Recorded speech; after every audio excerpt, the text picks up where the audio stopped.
கோவையில் சிறுமி கொலை செய்யப்பட்ட சம்பவம் தொடர்பாக செய்தியாளர்களை சந்திக்க வந்த ஐஜி ரம்யா பாரதி உள்ளிட்ட காவல்துறை அதிகாரிகள் சிரித்துக் கொண்டிருந்த காட்சிகள் சர்ச்சையை கிளப்பியுள்ளது.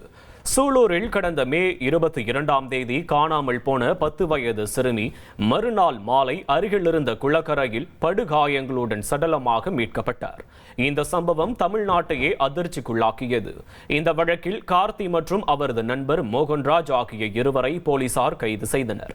இதுகுறித்து மே 23ஆம் தேதி செய்தியாளர்களை சந்தித்த கோவை மண்டல ஐஜி ரம்யா பாரதி சிறுமி பாலியல் வன்கொடுமைக்கு ஆளாக்கப்பட்டு கொலை செய்யப்பட்டதாக தெரிவித்தார்.